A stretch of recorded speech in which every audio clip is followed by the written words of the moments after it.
Hello, everyone, and welcome back to the Social Work Bubble podcast. I'm your host, Laura. I'm really excited today. We have a special guest, Rosio, who's here to talk about working with refugees, specifically working with unaccompanied minors, which I think is a very, very important topic, especially when we're talking the United States and unaccompanied minors crossing the southern border. So I'm really excited to have her on today. Thank you so much, Rosio, for coming on. Thank you. Thank you for inviting me. So my name is Rosio Mancera. I am an associate to clinical social work. I've worked with unaccompanied minors for a little bit, and I am very thankful because they've taught me a lot. I mean, just hearing that that's the work you do, it sounds very rewarding, but very stressful. So I'm really excited to kind of get into your experience and the things that you've really taken away from it. Mm-hmm. Do you want to share just, I guess, how you got into this work in the first place, specifically with refugees? Okay. So I'll be honest, it wasn't something that I told myself that I was going to go into, but it just kind of landed upon me. As a fresh graduate, I was looking for work and I was having a little bit of a hard time. And so I applied and interviewed for this company and I got the job, and then they let me know what specific position I was going into because they had several clinical positions. Right. And I was like, okay, great. I had heard a little bit about unaccompanied minors before, but I didn't know too much about what it was all about. Yeah. So when I was looking for a job, I'm Catholic, so I just prayed. I said, you know what? Yeah. God, please put me in a position where I will be working with the most vulnerable population, which was here we go. Yep. Yeah. Okay. Wow. Did you know, because I hear from a lot of people like in social work in this world that like it doesn't really choose you, you know, like you, or it does choose you, like you find it in some way. So that's what I'm kind of hearing from you is like you didn't really think about this specific work. You kind of just happened upon it and you were looking for something that would kind of fill that for you.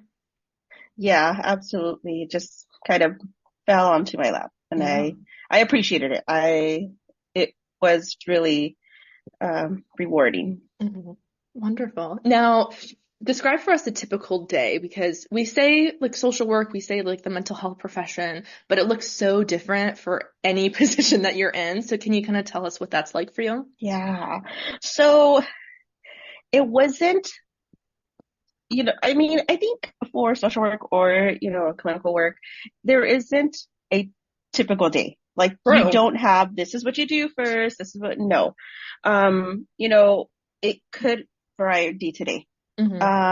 One day I can go meet with all of the kids and check in with them, and provide therapy. And then another day we had a lot of intakes. So I had to meet with those like right away. Or other days I found out that my kids were not minors. They were actually adults. And then I had to hand them off to a federal agency. So there was everything. So many things can happen at any point. Wow. I would say mostly it would have been like finding the time to check in with the minors that were assigned to me. Okay. Now, for a one-on-one. This is not a question that I had prepared beforehand, but I wonder, like with where you were working, is this a government agency? Is it a nonprofit? How did you get the people to work with? Like, what was that process like? So it was a nonprofit. They were contracted with the federal government. It was essentially set as a group home. Okay. So yeah, it was a group home. We had both boys and girls, and boys were out in the field, as we recall, because they were placed in homes out in the community. So it was an actual house. Wow. regular house, regular neighborhood. The girls were on campus, which was more of a group home cottage setting, because it had already been established as a girls group home. Okay. So they not only had unaccompanied minors there, but they also had other group home girls from, foster care and things like that. Okay. Wow. Now, I mean, you had mentioned this earlier, but sometimes you'll find out someone is not under 18 and then you'll have to like refer them out. That seems scary and stressful to Yeah. find that out. What was that like? It was. I had a few that came in, we met, and I had been seeing them for a little bit.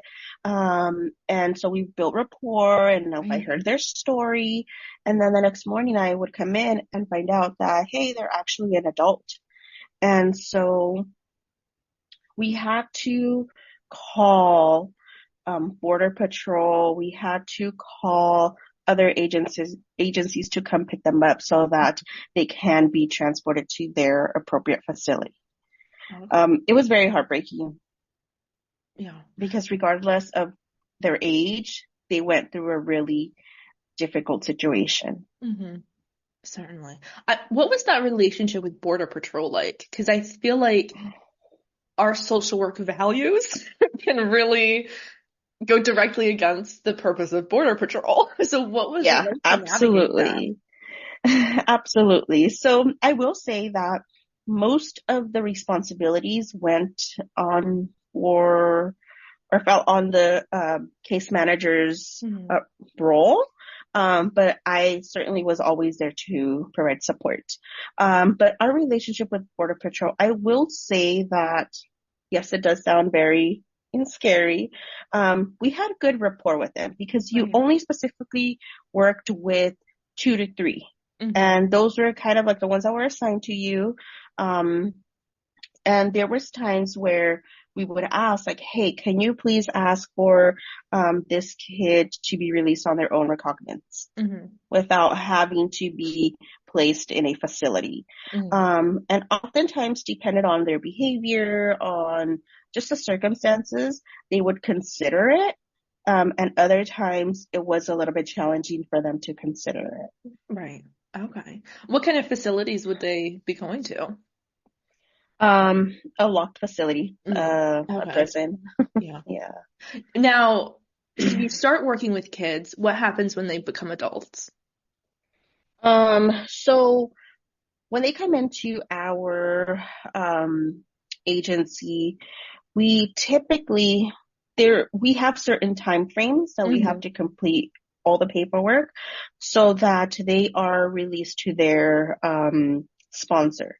If they do reach that point of being 18, that's when we ask either Border Patrol for them to be released on their own recognizance because there is a sponsor available and we just didn't make that deadline.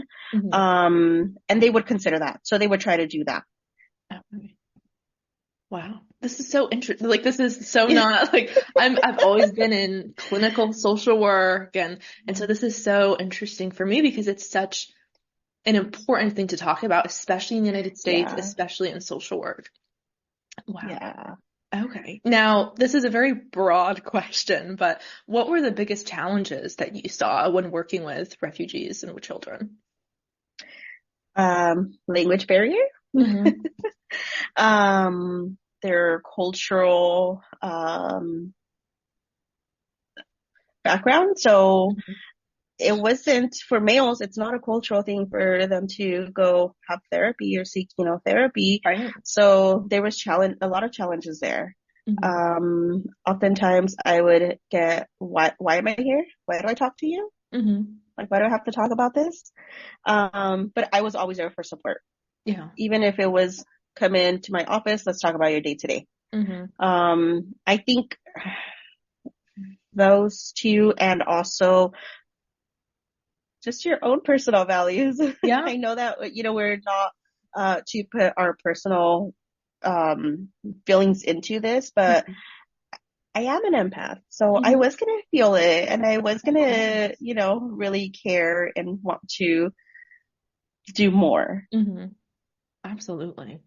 That's, I imagine just draining work, because it's so emotionally exhausting, especially when you Yeah, have that empathy and that emotional connection that's there.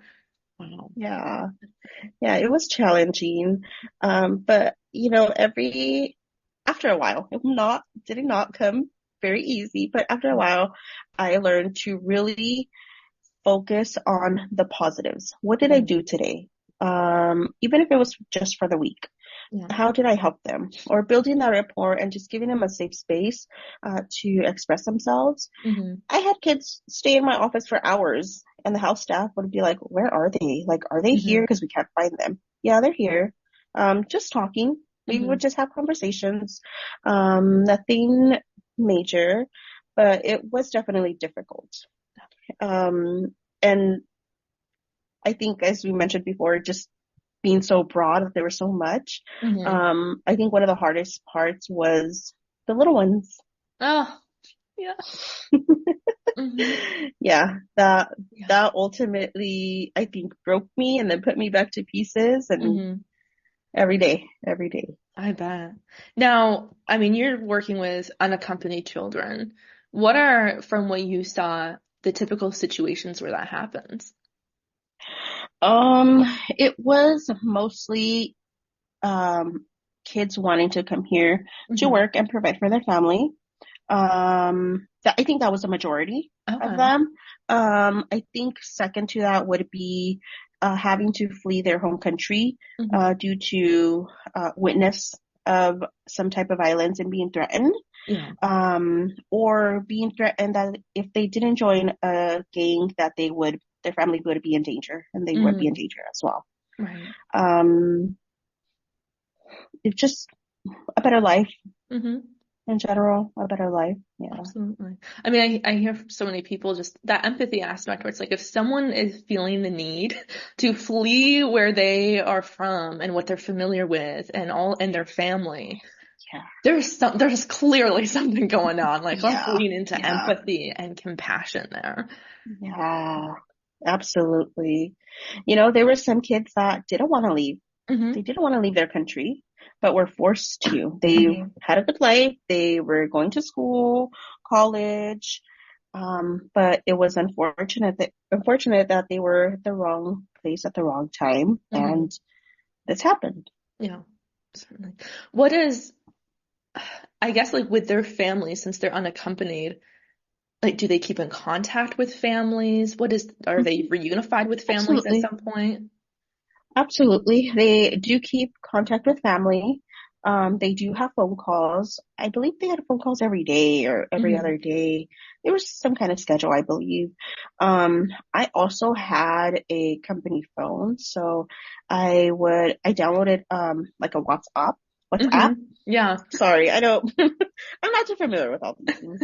Um, and I would help them connect with their families, especially Hmm. the little ones. Yeah. I would help them um make FaceTime calls, check in with their parents. I always did supervise that call. Hmm. But yeah, I tried to do everything that I could Yeah, to facilitate that. absolutely. Were there situations where their parents were also trying to join them, but they weren't able to, or their parents kind of was just like, go off, be safe? Like what did you find? Yeah, I think mostly I would say the little ones. Hmm. That's what the situation was like. So there was a point where families were being separated. Hmm. And I did have the little 5-year-olds, and sometimes we didn't know where their parents were. Hmm. Sometimes their parents were also in a facility. So what would happen is that um, they went through a process to be confirmed by their consulate of their Hmm. country, and then the consulate would try to find their parent and then Hmm. make that connection with us so that then we can find some kind of um, sorry, I You're good. some kind of individual at the Yeah. facility to make that connection, whether it was a case manager at the facility, whether it was another federal agent, whoever it was, to help facilitate those calls. So we would arrange times and days so that they can contact their parent. Good. Wonderful. Because I feel like, I don't know, I just so often hear stories about like that separation that's happening, not having any contact. I'm like, it's just terrifying. Like I'm just imagining being this child in this new place, fleeing from safety, whatever the situation is, just wanting mom or dad. And that's, wow. Shows the importance of your work there. Yeah, that was the hardest part because I had little ones that did not speak Spanish. They spoke a dialect and they were crying for hours saying Papa, Papa. And we had no idea what their parents' name was. We had no idea where they were. We had a little bit of everything. Wow. Now, I mean, their experience can obviously be very traumatic. How did you work with the trauma that they were experiencing? Did you start trauma work? Was it just supporting what they needed? Like, what was that like? So at first, I will say that the agency that I worked for did not prepare us for trauma. Yeah. They were like, here you go. Have fun. Wow. So I think that I had to kind of come up with this on my own, kind of find my own techniques, find my own ways. So I really just try to build rapport at the beginning, which at times was a little hard because I didn't know if this minor would be here for a day or if this minor would be here for 3 months. Right. But I tried my best to build that rapport. And then I had a good rapport with the house staff. That they would always report to me like, hey, this is what we're seeing. This is a little bit odd. So I would take that in and kind of try to formulate like, okay, what is the best way to address this? I did do some trauma work with some of the kids. Nothing like TFCBT. Right. Because like I said, we weren't trained. So it was mostly like just providing support, identifying some of their symptoms. Some of them did experience or exhibit PTSD like symptoms. So especially the girls, if they had experienced trauma in their home country and they would come in and there was a lot of avoidance to engage with in the classroom with the boys. It was challenging, but I just took it day by day, minor by minor, and see what their needs were. Yeah. I imagine, I mean, I'm thinking this is a very different experience, but when I was first out of grad school, I was working at a mental health agency, like a community mental health agency. And it felt like I wasn't actually able to do any kind of deep therapy work. It was mostly just managing crises on crises. And so it kind of reminds me of that, where how much trauma work can you really do? Because you're really just trying to establish, okay, I'm a safe person, and that rapport, because getting into the nitty gritty is probably even not realistic. And when they're still actively experiencing a stressful experience, like, not to say that there's no point, but we're really just focused on safety and the next step. Yeah, absolutely. That's exactly what it was. You just, let me stabilize this kid first, and then we'll go into that. There were times that my supervisor would try to push, hey, this is what the consulate said. I need you to find this out. And it was like, they're not there yet. They're not ready to talk about this. And I would give them their space. I would advocate and I would push back and, just kind of leave it at that day by day. But it was, I couldn't really go into something deep. Yeah. What kind of information would a consulate be looking for you to kind of confirm or not? So I remember this particular individual. So the consulate would verify their birth certificate and say, okay, they're verified, but it also says here that this kid is a parent. And so when we would interview the kid, they didn't bring that up. They never said that. And so it was like, she was like, okay, go ask them, go tell them to tell you, because they're lying to us. So I think that was the biggest thing, that they are lying to us. But since I had already met with this kid, for me, it was like, they're not lying because they're presenting with PTSD symptoms, which Yeah. means that something actually happened or they don't remember this event. Mm-hmm. And I spoke to their mom, and she confirmed, you know what? Yes, this did happen. They did have a baby, but it was a traumatic event for this person and they don't remember anything. They don't talk about it. And she was like, in fact, I have this kid with me. I'm taking care of this kid. And I supervised all the calls. And the mom told me the name of the baby. And then I remember facilitating a call and she would ask for another baby. And so I then called the mom again. I said, hey, like, I noticed that she's asking for this, other baby. It's like, yeah, that's her brother's son. She's asking for her brother's son, but she doesn't ask for hers. Wow. Yeah. So, and for my supervisor, because I don't want to be included in this, she's lying to me. She's lying. Mm-hmm. Go get that information. Has a different agenda. But I saw it. I was with her and I didn't see that. Mm-hmm. Right. So I advocated for her. I just provided support. Yeah. Really, and that's all I could do. Humanizing the kids that you're working with too, because I feel like so often it is kind of led with that narrative, like, oh, they're lying or they're being manipulative or they're doing this, this, and this. And they're like, hold up. Trauma can do so much and show up in so many different ways. Absolutely. Like, what is going on? Yeah. Yeah. And it was like a personal thing, like it was as if this kid was like, they're doing some harm to me. So go find this out. And I was like, no, because it's not about you. Yeah. This kid also experienced a lot. Wow. He went through a lot. Now, your work was specifically with unaccompanied minors, the U.S. southern border. Now, I know in the U.S. And I say that with hesitation. Sorry. And I'm sorry to cut you off. But primarily, yes, they did come from the southern border. However, we also did get minors from all over the world. Right. That came through the southern border. Absolutely. This is getting at this question too, because I'm wondering what those biggest misconceptions are. And I think that's one of them is you say the U.S. southern border and everyone assumes everyone is coming from Mexico. And, there's a lot of stuff, a lot of racist stuff that comes with that.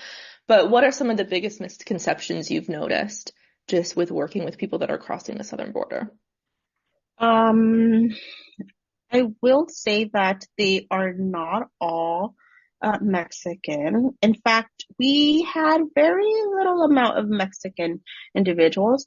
We had most of them come from Guatemala, El Salvador, Honduras. I had Bangladesh. We had from Asian countries, from Brazil. We had it all. Yeah. We had it all. Yeah. Certainly. Something that people forget. Yeah. Definitely. Now, I do wonder, just because I think refugee work, talking about immigration, stuff like that, it's a very hot topic in the United States. It's filled with a lot of stuff. How did, I guess, any political things kind of shape your work, if at all? So I think that certainly it was very difficult to work with the federal government, because essentially we did work with the federal government day to day. Right. They weren't in place in our agency, but we had to communicate with them every single day, about whatever it was. I will say that there was a lot that they did to help these kids. Yeah. But then there was also like, we need to follow the rules. More of that black and white stuff. And that's kind of like where it got hard. Yeah. Because like the kids that were becoming 18, there was a little kid in them. And oftentimes we did believe their age. We believed their story, but you can tell where there was that hesitation or like that inconsistency Mm-hmm. that then it made you question a little bit, but you were going to believe them because, they're coming from a different country, had endured so much trauma, Mm-hmm. and you just wanted to provide that help for them. Yeah. Again, it was one of those things, don't take it personal. They are not specifically trying to lie to you or make you a bad person. Mm-hmm. So there, sorry, there's just so much. Yeah, absolutely. But it was really Mm-hmm. advocating to those kids. And I think where that policy, came in was where you had to let them go, Mm-hmm. or they had no sponsor. Where did they go after that? Mm-hmm. And we did have attorneys come in to assess their situation, Mm-hmm. to see if they qualified for some kind of relief or even status or anything. So it wasn't like they were here by themselves. They had Mm-hmm. a lot of support. They had a Yeah. lot of support. They certainly did. Okay. That does kind of bring me to my next question then. What have you noticed are the biggest strengths and supports a refugee can have? Um, there was a lot of support. Like I said, Mm-hmm. we had attorneys come in. We had a lot of volunteers. We had a lot of advocates. Um, there was a lot of people that wanted to help them. Mm-hmm. Um, so that was always on their side. When things didn't go well, their attorneys also helped them by Mm-hmm. making things public. Yeah. Like, this is what's happening. They would release a story, Mm-hmm. come help this minor, advocate for them. Things like that.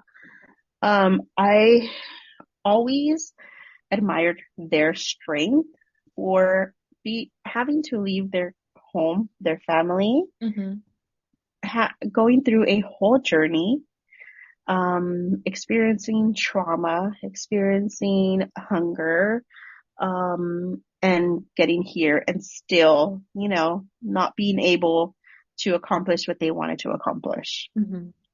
Go home and work or go to a family member's house to work. Yeah.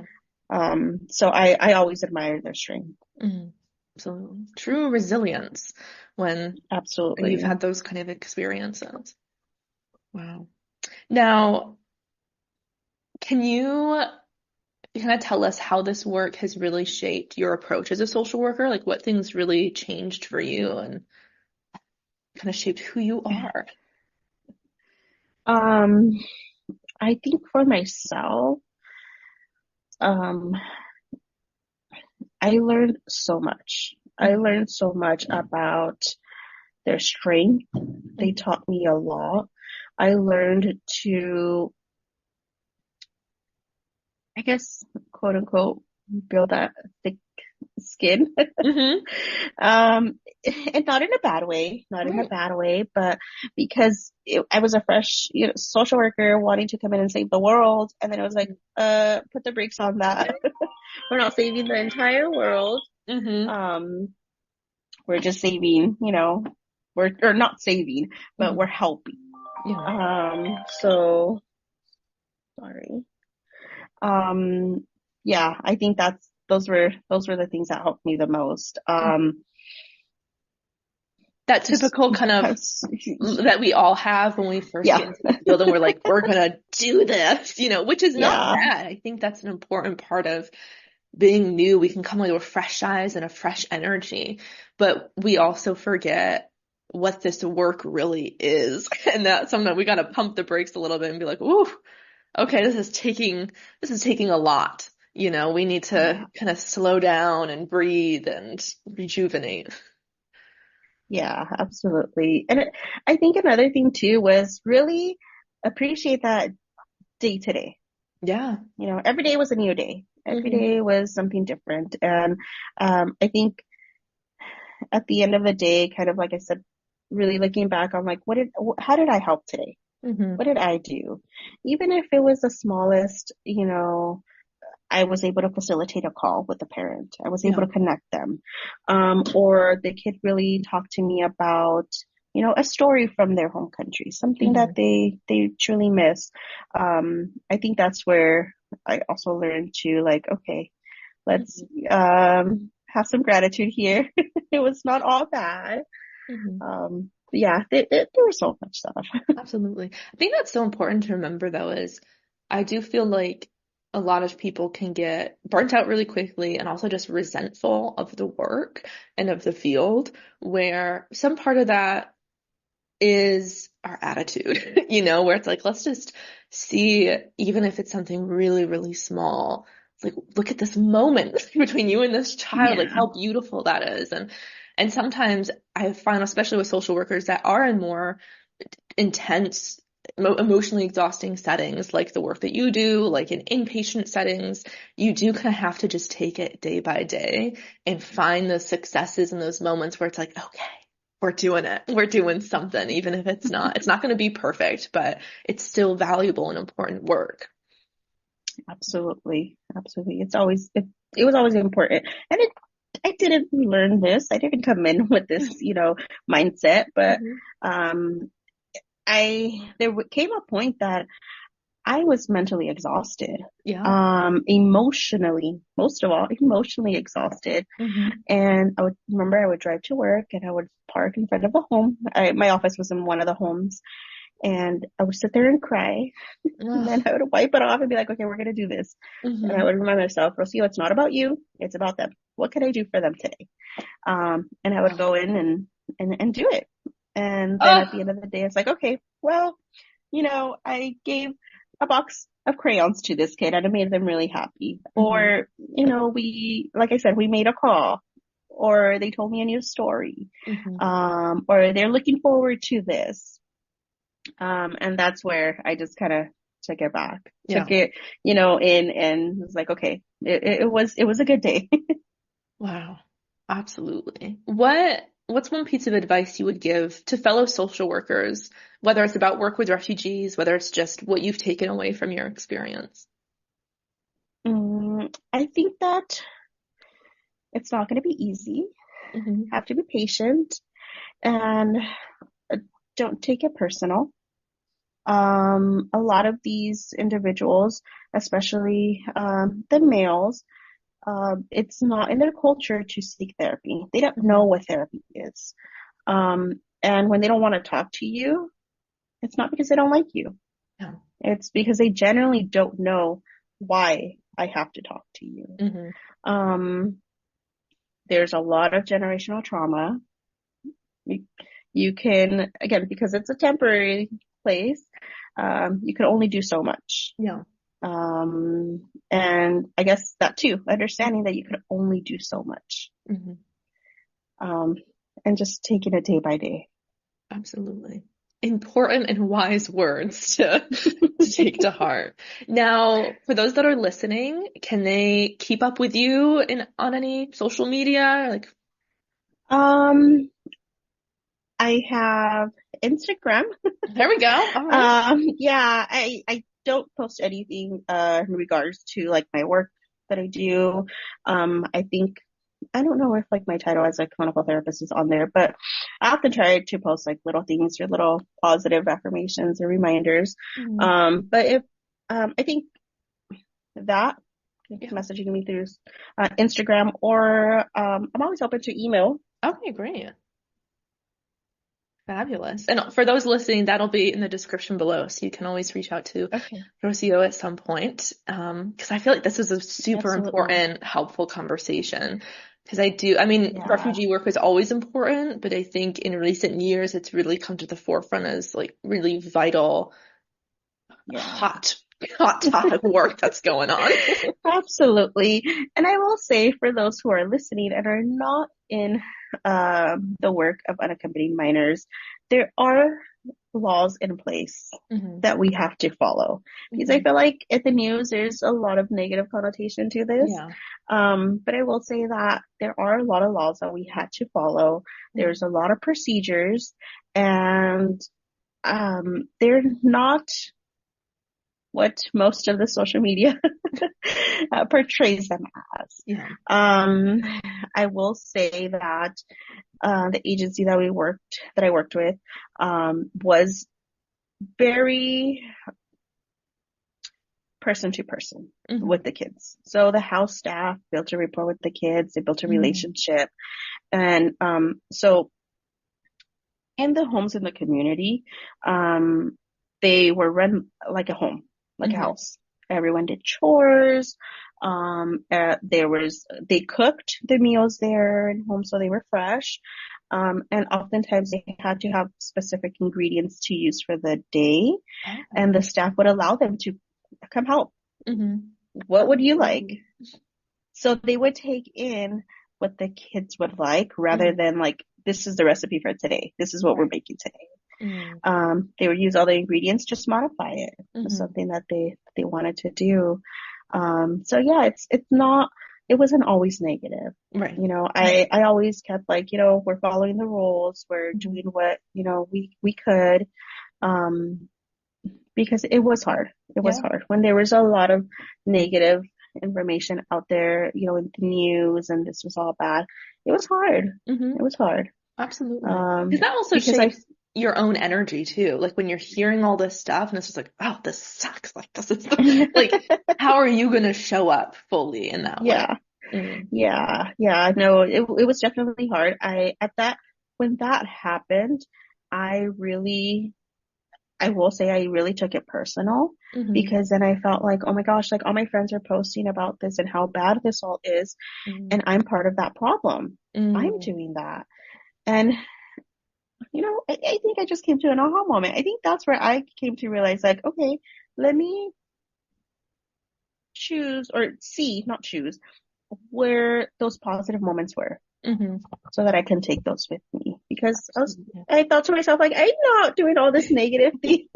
Like I'm there just for support. So that's the dance social workers have to do. Good. Wonderful. Well, thank you so much, Rosio, for coming on today. For those listening, her Instagram and her email will be in the description, so you can always reach out. And don't forget to like, subscribe, do all of that fun stuff, and we will see you next time. Thank you so much, Rosio. Thank you. Thank you for having me here.